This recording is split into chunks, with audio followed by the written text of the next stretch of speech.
Galera, hoje eu estou aqui para trazer novidades para vocês e eu vou trazer hoje uma configuração tentando encaixar num orçamento o mais baixo possível. Essa configuração que eu vou montar hoje para vocês é uma configuração que é para ajudar atendendo aos pedidos de vocês, trazendo algumas novidades, é claro, nessa configuração, e ela vai atender e muito bem e de maneira rápida e responsiva o público que precisa de uma máquina em casa de repente para trabalhar, para fazer o seu home office, para fazer os seus estudos, suas aulas à distância, ou até mesmo para quem no final do dia quer rodar um game sem uma proposta competitiva muito grande. Aquele cara que quer rodar de uma maneira mais casual e tem um computador ali um pouquinho mais baratinho, não quer gastar muito na configuração, mas que sim, vai conseguir rodar o seu CS, o seu Fortnite e quem sabe até o seu GTA V em Full HD 60 FPS. Ficou curioso? Vem comigo até o final desse vídeo e vem conferir todinha essa configuração que tem novidades para vocês. Primeiramente, queria informar vocês que essa configuração aqui que eu estou montando hoje para vocês é a configuração mais básica, então é realmente o Start. Dentro do nosso site você vai ter mais algumas opções de configurações além dessa, nessa mesma linha de computadores, e essas outras já vão ter alguns upgrades, mas saiba que então a partir dessa aqui você vai ter diversas opções de upgrades já prontas no site para você comprar a que agrade você, ou caso você queira comprar essa aqui que é a versão mais baratinha, saiba que no futuro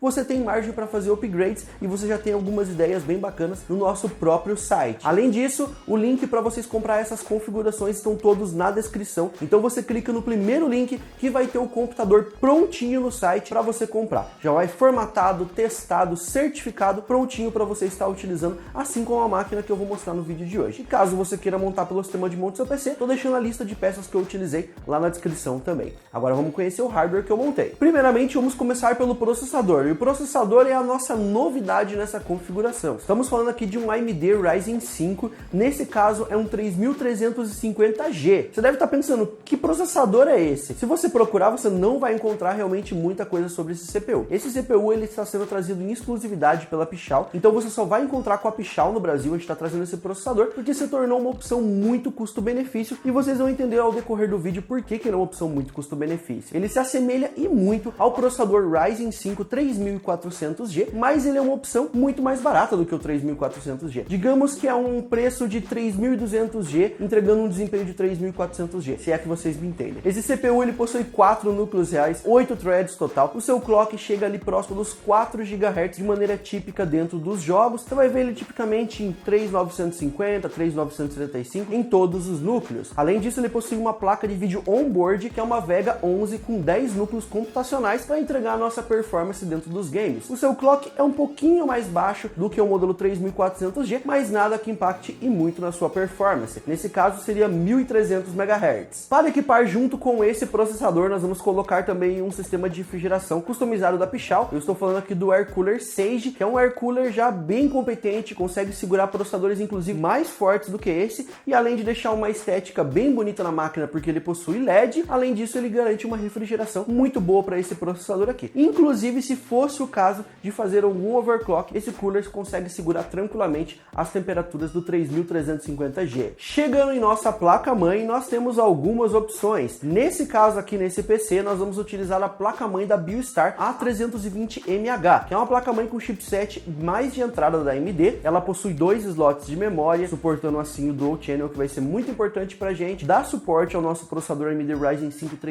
3350G. Suporta uma placa de vídeo futuramente, caso nós queremos colocar ali um upgrade no futuro. Essa máquina aqui vai comportar tranquilamente. Aonde ela nos limita seria nas opções de overclock, que o A320 não faz overclock no processador, e também na memória RAM. Mas caso o overclock não seja a sua prioridade, essa configuração com certeza é uma das melhores opções para você. Chegando agora na memória RAM, aqui nós temos que manter, já que a máquina esporadicamente pode se tornar uma máquina gamer para você jogar no final da tarde algum game de uma maneira mais esporádica, assim, sem muito compromisso, nós precisamos de pelo menos 8 GB, que 4 GB não vai dar conta. E esses 8 GB eles não podem ser apenas um pente de 8. Como eu já expliquei para vocês em diversos outros vídeos aqui, quando nós falamos de vídeo onboard do processador, no caso uma Vega 11, nós dependemos da memória RAM para a memória de vídeo. Então a memória RAM vai se tornar parte da memória de vídeo do nosso processador. Então é importante que a nossa memória RAM trabalhe em dual channel para assim a gente dobrar a velocidade e a largura de banda da memória, fazendo assim a comunicação mais rápida da memória de vídeo, que vai ser a memória interna do processador.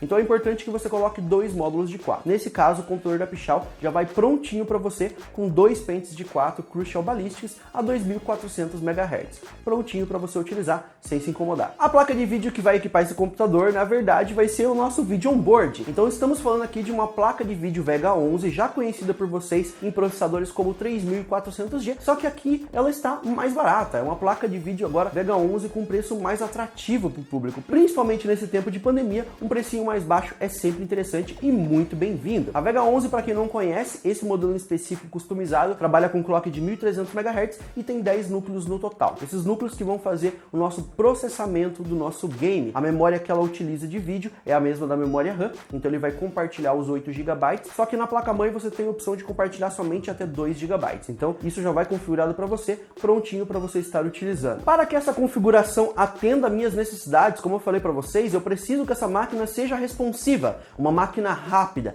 bem agilizada, uma máquina que não trave, não engasgue, não segure meu desempenho no meu trabalho, nos meus estudos e também no final do dia nos games. Para isso nós precisamos partir para um SSD. Aqui nós vamos ter maior velocidade, que deixa a máquina muito mais responsiva em todas as tarefas possíveis que você pode ter, desde o boot do sistema operacional, que vai iniciar muito mais rápido, e até você utilizar os programas e os softwares no próprio Windows, seja programas de estudo, pacote Office, pacote Adobe, os softwares de trabalho, tudo fica mais rápido na hora de você mexer. Tudo que você clicar vai abrir muito mais rápido. Um SSD chega a ser 6 vezes mais rápido do que um HD convencional. Então é um upgrade que vale e muito a pena sempre nessas configurações. Nesse caso, a máquina já vai prontinha com 256 GB de armazenamento em SSD, modelo Pichau Gaming PG 256X. Chegando em nossa fonte de alimentação, uma fonte de 400 watts já seria suficiente, sobraria para essa configuração aqui. Então a fonte não precisa ser nada de muito forte para segurar esse setup aqui, e até as opções de upgrades que a gente vai colocar futuramente nele, você não precisa de uma fonte muito top para você equipar essa configuração. Nesse caso, nós vamos utilizar aqui uma fonte da TGT, o modelo dela é o Tomahawk de 500 watts, e essa fonte aqui, ela vai suportar tranquilamente essa configuração e vai suportar upgrades. E chegando agora ao nosso gabinete, nós não queríamos colocar um gabinete muito pequenininho, que não chamasse tanta atenção, nós queríamos uma opção mais interessante para vocês, então nós colocamos o Pichau Easy. O Pichau Easy, basicamente, ele possui uma lateral em vidro, a fonte é na parte de baixo já, um ótimo espaço para a organização dos cabos, e ele vem com LED na parte da frente, destacando ali entre o black piano dele, que fica realmente bem legal. Esse gabinete aqui, ele suporta configurações muito melhores do que a gente está utilizando aqui hoje, mas nós focamos numa configuração baratinha, com uma estética legal, justamente para você futuramente poder fazer upgrades de maneira bem tranquila nessa configuração, colocar ventoinhas, colocar uma placa de vídeo nessa configuração,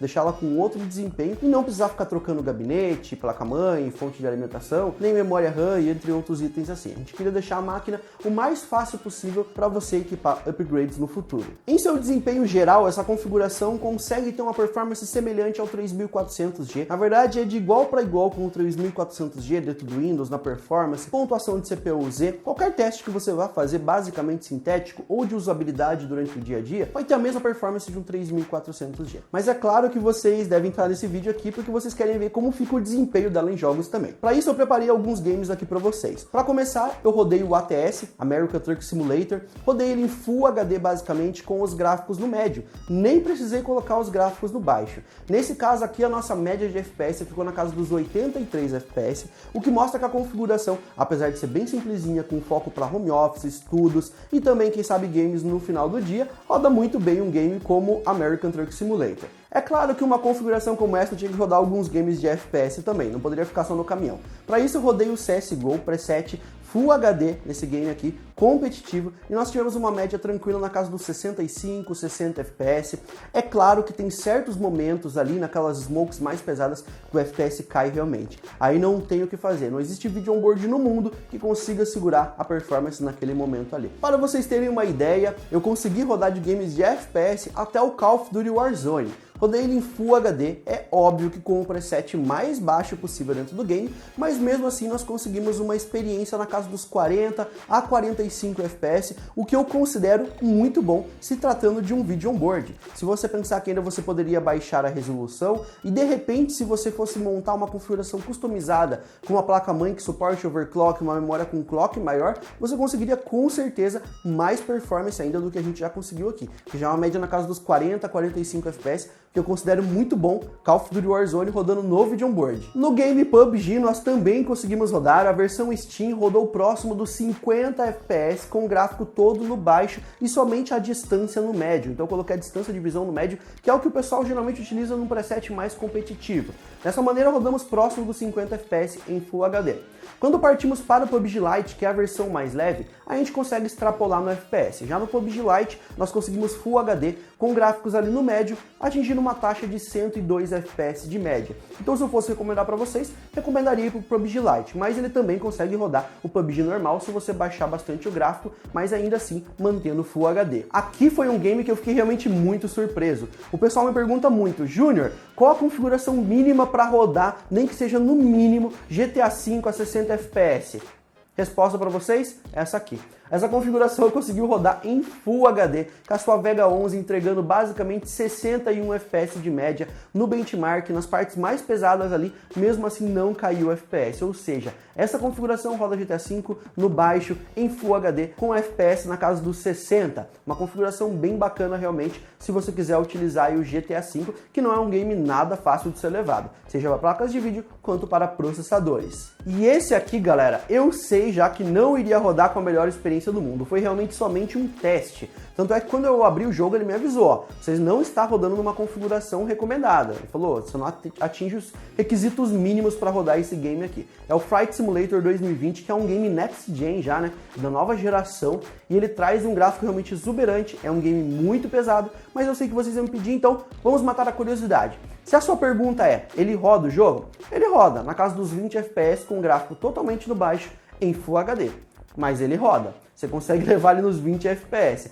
Não considero uma experiência perfeita para ninguém, não vou recomendar ele para quem quer rodar Flight Simulator, mas de repente se você tiver a curiosidade e quiser abrir o jogo e testar para ver como é que fica, eu utilizei aqui no controle, consegui fazer um voo de Joinville tranquilamente até Navegante sem nenhum problema. Então não acredito que a taxa de FPS de 20 no Flight Simulator seja um empecilho para você, quem sabe, não tentar rodar esse game aí. Ainda mais, de repente você tem um Game Pass, tá com o game de graça ali, vai lá e joga, não custa nada. Bom, galera, vocês viram que a máquina, além de atender uma demanda, seja de workflow de trabalho mais básico, um home office em casa, estudos à distância, ela no final do dia consegue entregar uma performance razoável dentro dos jogos. Comenta lá embaixo o que você achou dessa performance. Sempre lembre-se, nós estamos falando de um vídeo onboard. Aqui nós não temos uma placa de vídeo dedicada e nós conseguimos extrair isso dentro dos jogos se tratando de um vídeo onboard. Eu acredito que você fazendo de repente um overclock no vídeo onboard desse processador, na memória RAM e até no processador em si, no clock interno dos núcleos, nós conseguiríamos atingir taxas ainda maiores de FPS. Mas esse assunto eu vou deixar para um outro vídeo. No vídeo de hoje vai ficar por aí mesmo. Vocês já têm o link lá na descrição para vocês comprarem essa máquina, caso você tenha gostado. E já tem algumas opções também, já com upgrades, com placas de vídeo como 1650, 550, entre outras GPUs, caso você tenha ficado interessado. Você já pode ir lá embaixo, comprar diretamente com upgrade ou comprar ela assim, dessa maneira, para fazer um upgrade no futuro, quando você achar mais interessante, beleza? Galera, eu espero que vocês tenham curtido esse vídeo. Se você curtiu, deixe seu like, seu favorito, se inscreve no canal da Pichau se você não é inscrito ainda e nos vemos no próximo vídeo. Até a próxima!